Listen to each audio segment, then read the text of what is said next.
اسرائیل سے جنگ کے بعد جہاں ایران کی فضائی طاقت کا معاملہ زیر بحث رہا، وہیں پر یہ باتیں بھی زیر گردش رہیں کہ اب ایران رشیا اور چائنا سے کچھ فائٹر جیٹ خریدنے جا رہا ہے۔ حالیہ دنوں میں ایران کی فضاؤں میں ایک مگ 29 طیارہ اڑتا ہوا دیکھا گیا ہے، اور یہ کیا سرائیاں کی جا رہی ہیں کہ کچھ مگ 29 طیارے ایران پہنچ بھی چکے ہیں۔ اس بارے میں عامر رضا سے بات کرتے ہیں۔ عامر بھائی، پچھلے 2-3 دن کے دوران ایران کی فضائی حدود میں ایک مگ 29 طیارہ اڑتے ہوئے دیکھا گیا ہے۔ اس بارے میں ہمارے ناظرین کو بتائیے کہ کیا کچھ طیارے ایران پہنچ چکے ہیں؟ جی، پہلی بات تو یہ ہے کہ اگر اڑتا دیکھا گیا تو اس کا مطلب ہے پہنچ گئے ہیں، اور یہ بھی ضروری نہیں ہے کہ ہم ہر چیز کو کیا سرائی قرار دیں، کیونکہ ایرانی پارلیمنٹ کے ایک بہت ہی معزز رکن ہیں جنہوں نے ایرانی میڈیا پر آ کر اس بات کی تصدیق کر دی۔ ابوالفضل رہورند نام ہے ان کا، اور انہوں نے آ کر اس بات کی تصدیق کی کہ مگ 29 پہنچ چکے ہیں۔ اصل معاملہ ہے کیا کہ مگ 29 کو تہران کی فضاؤں میں اڑتا ہوا دکھایا گیا ہے۔ تہران کی فضا ہے وہ جو ٹویٹ ہے، اگر آپ لگا سکتے ہیں ساتھ اس کا لنک لگا دیجئے گا، میں آپ کو بھجوا بھی دیتا ہوں کہ تہران کی فضا میں وہ جہاز موو کر رہا ہے، اور وہ مگ 29 4th جنریشن کا جہاز ہے۔ ایران پر بہت ساری پابندیاں عائد ہیں کہ وہ اپنے نیوکلیئر پروگرام کو اس حد تک نہیں بڑھا سکتا، یعنی اس کا یورینیم اس حد تک افسردہ نہیں کر سکتا کہ اس سے کوئی بوم یا کوئی میزائل جو ہے یا وار ہیڈ جو ہے ایٹمی وار ہیڈ بنایا جا سکے۔ اس کے بعد ایران کے لیے آپشنز جو تھے بہت کلوز ہوتے چلے جا رہے تھے۔ اسرائیل نے حملہ کیا، اور اس کے بعد ایران کو خلیج فارس کی جانب سے جو امریکہ کا بحری بیڑا تھا اس پر سے حملہ کیا گیا، میزائل گرائے گئے، اور ایران کو اس بات کا احساس ہوا کہ ہم اگر یورینیم افزردہ کرنے کے روٹ کو چھوڑ دیں، یعنی ایٹمی اسلحہ بنانے کی ضد کو چھوڑیں اور اپنی دفاعی ٹیکنالوجی اور خاص کر اپنی فضائی ٹیکنالوجی کو مزید انہانس کریں تو زیادہ بہتر ہے۔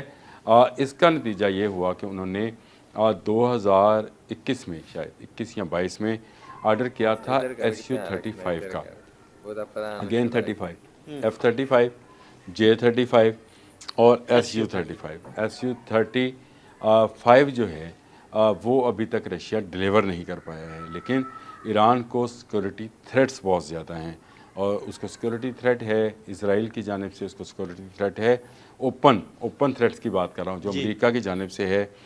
فرانس نے بھی اسی کسی حد تک ایک دھمکی لگا دی۔ برطانیہ ہمیشہ ایران کے حوالے سے کچھ مثبت رویہ نہیں رکھتا ہے۔ تو ایرانی گورنمنٹ نے اور پالیسی میکرز نے جو فیصلہ کیا وہ بالکل درست تھا کہ SU-30 کی بجائے SU-35 پہ جانا چاہیے جو 5th جنریشن کا جہاز ہے، لیکن رشیا ابھی اسے ڈیلیور نہیں کر پایا ہے۔ اس تاخیر کا نتیجہ یہ نکلا کہ ایران نے جب احتجاج کیا اور کہا کہ روس جو ہے وہ ایران کی سیکورٹی پہ وہ توجہ نہیں دے رہا ہے جو اس کو دینی چاہیے ایک ہمسایہ ہونے کے ناطے سے، اور ایران کے ساتھ اس کے بڑے پرانے تعلقات ہیں کیونکہ ایران امریکہ کو اچھا نہیں سمجھتا تھا اور امریکہ کا مخالف تھا۔ اس بات کو لے کے روس نے جو ہے مگ 29 یہ آپ یوں سمجھیں کہ یہ ایک طرح کی گارنٹی ہے کہ آپ کے پاس SU-35 آئیں گے تو آپ مگ 29 جو ہیں واپس کریں، جو خبر سے ہم نے اخذ کیا ہے، اور ایران مگ 29 نہیں خرید رہا ہے، لیکن ایران میں رشین مگ 29 اس کی حفاظت کے لیے موجود رہیں گے as an a Russian property.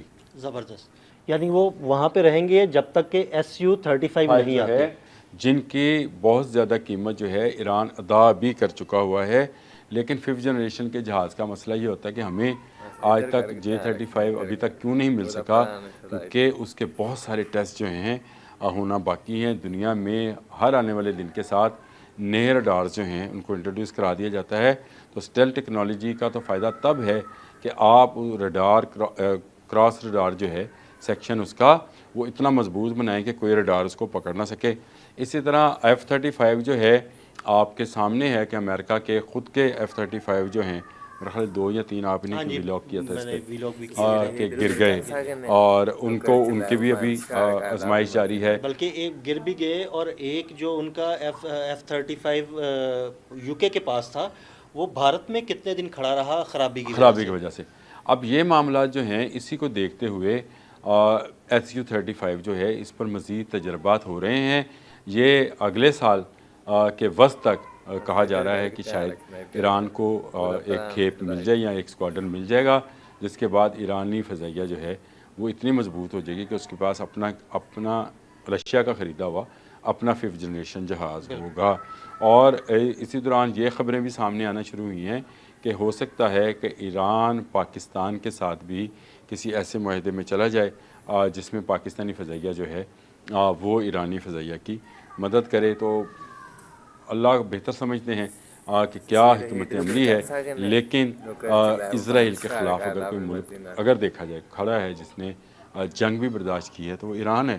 اور ایران کا مضبوط ہونا پاکستان کا مضبوط ہونا ہے. ہمارا ہمسایہ بھی ہے، ہمارا مسلم کنٹری بھی ہے، دوست بھی ہے، اس وقت ہمارا دوست بھی ہے. اور اب تو جو اس کے پاس ٹیکنالوجی 4th جنریشن کی تو پہنچ بھی گئی MiG-29 کی صورت میں، لیکن قریب اس کے پاس SU-35 یعنی 5th جنریشن کا جہاز بھی موجود ہوگا. تو میرا خیال ہے اس کی موجودگی میں شاید پھر اسرائیلی فضائیہ کو یہ جرأت نہ ہو کہ وہ آئیں اور وہاں پر آ کر حملہ کریں، اور شاید پھر امریکی بحری بیڑے بھی ذرا خلیج فارس سے دور ہو جائیں کہ ایران کے قریب آئے تو ان کے جہاز جو ہیں ان کو بھی نشانہ بنا سکتے ہیں. تو یہ ایک اچھی خبر ہے کہ ایران کے پاس کم از کم اس وقت 4th جنریشن کے جہاز آ گئے. اس کے پاس بہت پرانی ٹیکنالوجی ساری بہت پرانی ٹیکنالوجی تھی، حتیٰ کہ ان کے اپنے جو پچھلے صدر تھے شاید ان پر جو جہاز ان کا گرا تھا وہ بھی وہ حادثہ ہوا تھا، اس میں بھی وہ امریکن تھا اور بہت ہی پرانا جہاز تھا. تو ایران کو تو بہت سخت ضرورت تھی کہ اس کے دشمن جو ہیں اس کے ساتھ ہی اسرائیل ہے، یعنی ساتھ تو نہیں ہے لیکن اسرائیل جو ہے وہ اس پر حملہ کر سکتا ہے کسی وقت بھی. وہ ایران کو اپنا دشمن سمجھتا ہے، امریکہ اس کو اپنا دوست نہیں کہتا ہے بلکہ دشمن کہتا ہے، اور اقوام متحدہ میں کھڑے ہو کر کہتا ہے کہ وہ ایران پر مزید پابندیاں لگائے گا. ایران باز آئے ایٹمی ہتھیار بنانے سے. اگر ایران جو ہے اپنی دفاع کو مضبوط کرتا ہے SU-35 کے ذریعے پاکستان کے ساتھ کسی اچھے دفاعی معاہدے کے ذریعے، تو یہ ہمارے لیے بھی ایک طرح کا ایک کوشن بھی ہوگا، ایک طرح سے ہمیں سکون بھی ہوگا کہ ہمارے سرحد کے ساتھ جو ہمارا مسلم کنٹری ہے وہ بھی مضبوط ہے. تو اس سے ہماری اپنی طاقت بھی جو ہے بڑھے گی. تو میں یہ سمجھتا ہوں کہ یہ جو خبر ہے MiG-29 والی یہ جن کے لیے دی گئی ہے ان کو ہم سے زیادہ ادراک ہے کہ یہ 4th اور 5th جنریشن جہاز آنے کا مطلب ایران کو کتنا مضبوط کرنا ہے. بہت شکریہ عامر بھائی. جی بالکل، عامر رضا نے بڑی تفصیل کے ساتھ آپ کو اس پہ MiG-29 کے بارے میں اور SU-35 کے بارے میں بتایا اور ایران کی فضاؤں میں اڑتے اس جہاز کے بارے میں تفصیلات بتائیں. عدیل احمد اور عامر رضا کو اجازت دیجیے گا. اللہ حافظ.